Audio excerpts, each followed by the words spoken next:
விவசாயிகள் வந்து 25,000 ரூபாயால நம்ம மெடிசன் நம்ம கல்டிவேட் பண்ணலாம் அவங்களுக்கு பேக் அண்ட் சப்சிடி.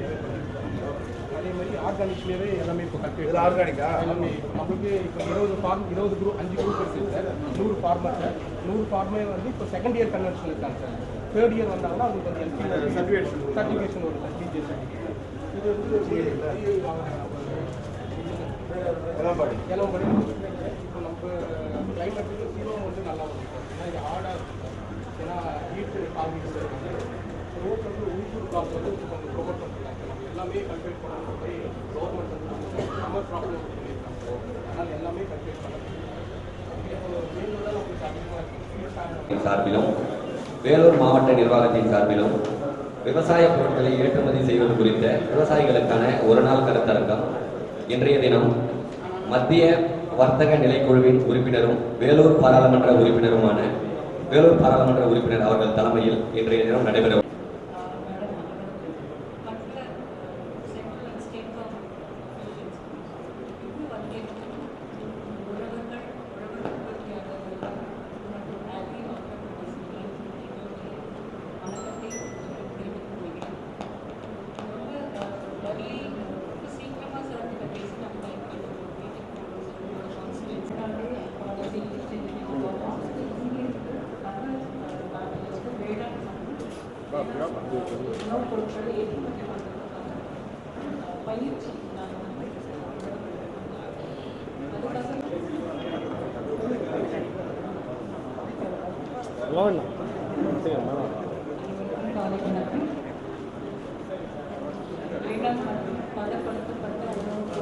ஏற்றுமதி மேம்பாட்டு ஆணையம்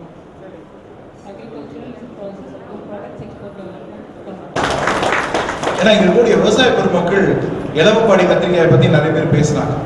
இளவப்பாடி கத்திரிக்காய் உண்மையிலேயே ஒரு சுவையுள்ள கத்திரிக்காய். ஆனா அந்த கத்திரிக்காய்க்கு உலகத்துல இருக்கக்கூடிய அத்தனை பேருமே அடிமை அந்த சுவைக்கு. ஆனா எப்படி வந்து சிங்கப்பூர்ல இருக்க ஒருத்தருக்கும், துபாயில இருக்கக்கூடிய ஒருத்தருக்கும், அமெரிக்கால இருக்கக்கூடிய ஒருத்தருக்கும் இந்த கத்திரிக்காய் எப்படி கொண்டு போய் சேர்ப்பது? இதுதான் நம்மளுடைய கேள்வி. உரம் போட்டு விவசாயம் பண்ணி தயார் பண்ண விவசாயிகள் தயாரா இருக்காங்க. அரசாங்கம் இலவச மின்சாரமும் மானியத்தில் இருக்கக்கூடிய உரங்களும் எல்லாமே கொடுத்து செய்யறதுக்கு தமிழ்நாடு அரசு தயாரா இருக்கு.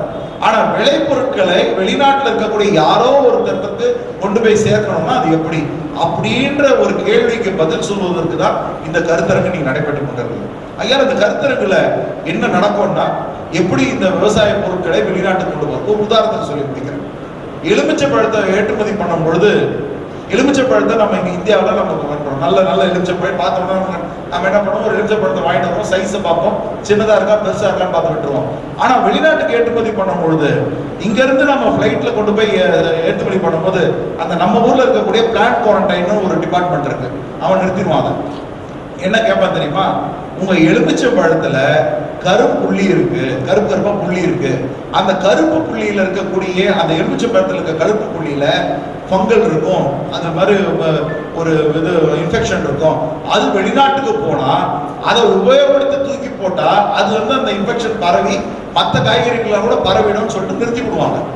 அப்ப இதை எப்படி நிவர்த்தி பண்றது? எலுமிச்சம்பழத்துக்கு மேல வந்து புள்ளி விழாத எலுமிச்சம்பழத்துக்கு நான் எங்க போய் தேடுவேன் பொழுது அதுக்கான வழிமுறைகள் எல்லாம் சொல்லுவதற்காக தான் இந்த மாதிரி கருத்தரங்குகள் நடைபெற்று. இப்போ இந்த முள்ளு கத்திரிக்காயை ஒரு விவசாயில நீங்க பார்க்கும் பொழுது அது வந்து வெளிநாட்டுக்கு எப்படி அந்த முள்ளு கத்திரிக்காய் தயார் பண்ணுவது அப்படின்ற எண்ணத்தோடு பார்க்கும் பொழுது அரசாங்கம் கொடுக்கக்கூடிய கேள்விகள் எல்லாத்துக்கும் டிக் மார்க் வாங்கணும். அப்பதான் இது வெளிநாட்டுக்கு சென்றடையும், அப்பதான் ஒரு நல்ல விலையே கிடைக்கும்.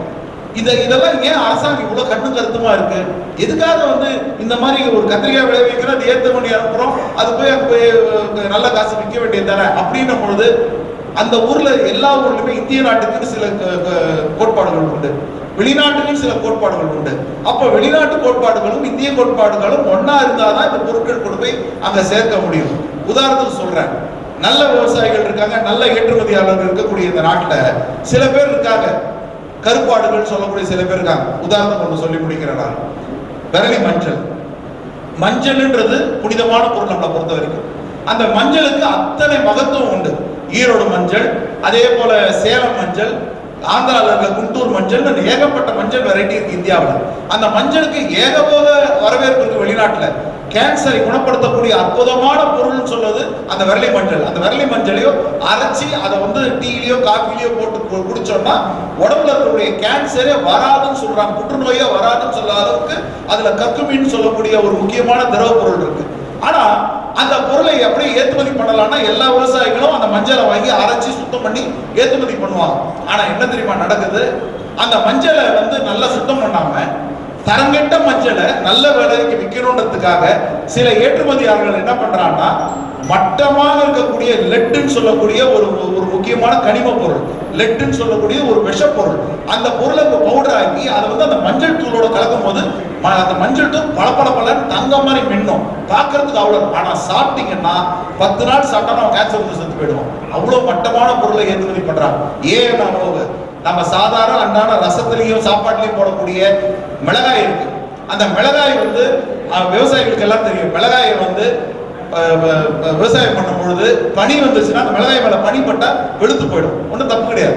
ஆனா வெளிநாட்டில் என்ன சொல்லுவான், எனக்கு சிகப்பா இருக்கக்கூடிய மிளகாய் வேணும்னு சொல்லி கேட்பான். சிகப்பா இருக்கக்கூடிய மிளகாய் வேணும்னா நம்ம ஊர்ல என்ன தெரியுமா பண்றாங்க, சொன்னா வெட்க கேடு. சில கருப்பாடுகள் அந்த மாதிரி பண்றாங்க. நம்ம ஷூக்கு போடக்கூடிய பாலிஷ் இருக்கு, ஷூ பாலிஷ், அதை எடுத்து அந்த அந்த மிளகாய் மேல வந்து கோட்டிங் கொடுத்து அதை ஏற்றுமதி பண்றாங்க.